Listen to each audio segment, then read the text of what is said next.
have both of you here with us today, the session is actually much awaited. We've already posted some of the keywords of the questions on the big screen, and later on, you can just click the word you're interested in to talk about. Now the stage is yours.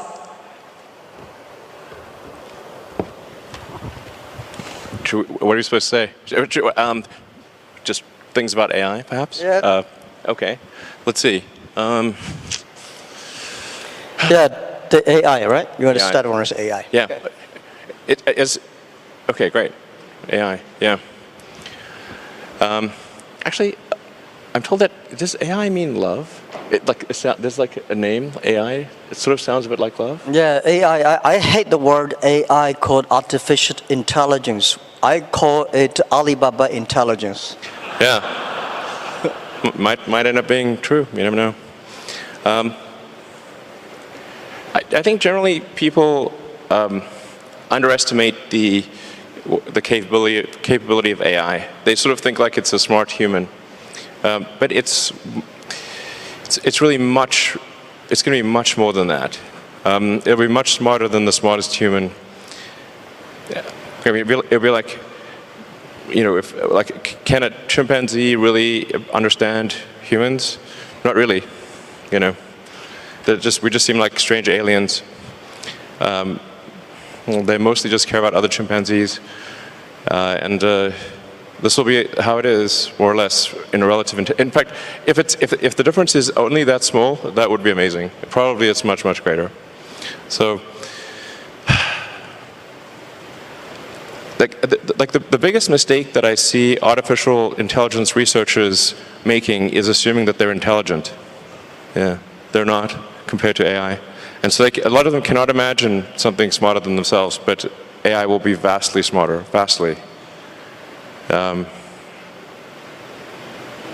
So what do you do with a situation like that? What do you do with a situation like that? I'm not sure, I hope they're nice. I mean, I have obviously some, I think in a situation where the old saying, if you can't beat them, join them.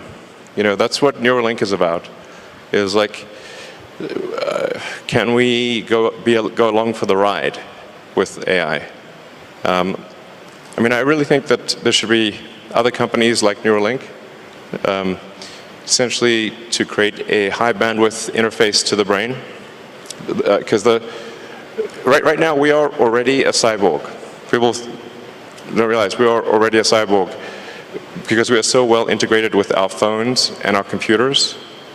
The phone is almost like an extension of yourself. If you forget your phone, it's like a missing limb. But the bandwidth, the communication bandwidth to the phone is very low, especially input.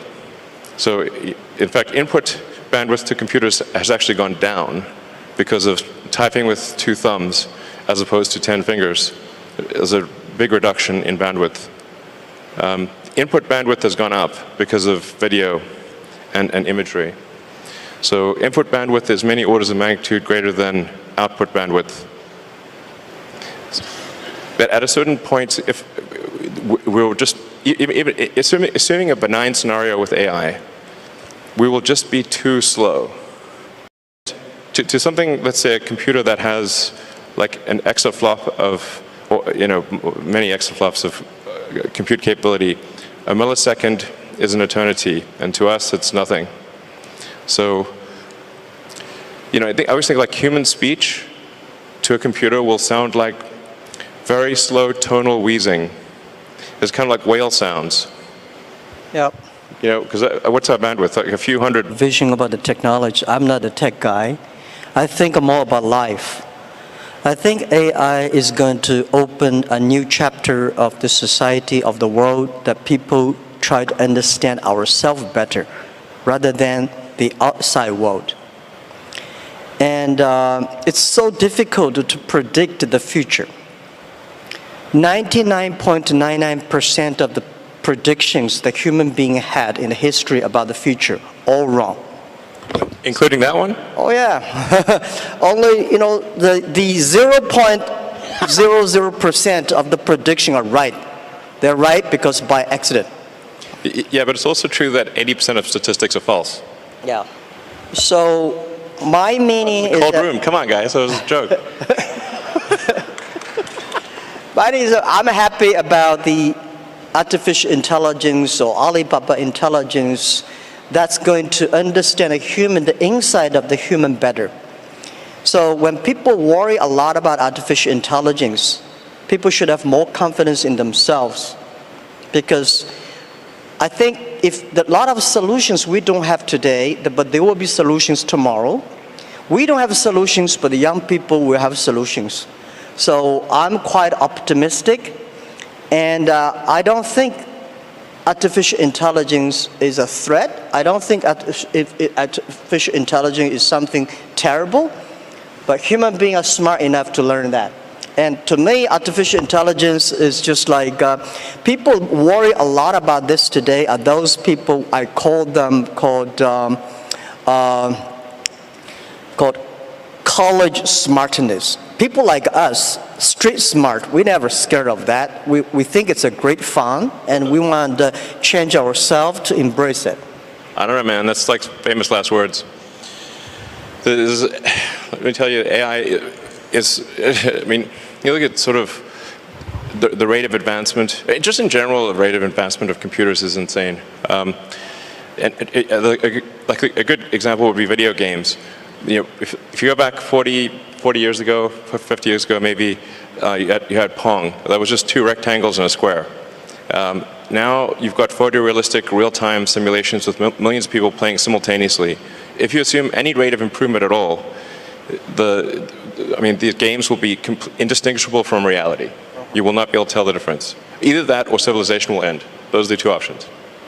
But even if the rate of technology improvement slowed down by 1,000, then okay, advance 1,000 years, or 10,000 years. This is still very tiny. Civilization has been around for probably, arguably, I think 7,000 years or something like that. If you count it from the first time there was any writing, any recorded symbols, besides cave paintings. There's a very tiny amount of time, considering the universe is 13.8 billion years old. I mean, if civilization lasted for 1 million years, we would only increment the third decimal point after 13.8 billion years, if we lasted for 1 million years. Mm-hmm. That seems like a long time, given that we've only been around for 7,000 years. It's been kind of a roller coaster on the civilization front. So, I mean, I'm a naturally optimistic person, to be clear. I'm not saying, hey, doom and gloom. I'm just saying this is the apparent pattern. The rate of change of technology is incredibly fast. It is outpacing our ability to understand it. Well, I'm not sure, is that good or bad? I don't know.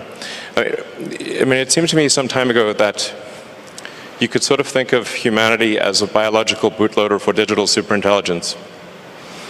For those who know what a bootloader is, a very tiny piece of code without which the computer cannot start. But it's sort of like the minimal bit of code necessary for a computer to start. Like, you couldn't evolve silicon circuits. There needed to be biology to get there. Good. Yeah. Well, let's talk about something fun. I admire that you want to go on the Mars. Shall we go to the Mars? Yeah. Yeah, so what will the life look like on Mars? Are you both moving? What do you think about that? Actually, I'm not interested in Mars. I just came back from there, so I'm more interested on the Earth, the things, what's going on happening here. So why you are so curious about the Mars? Well, I think the thing about Mars is that I think it's important for us to take the set of actions that are most likely to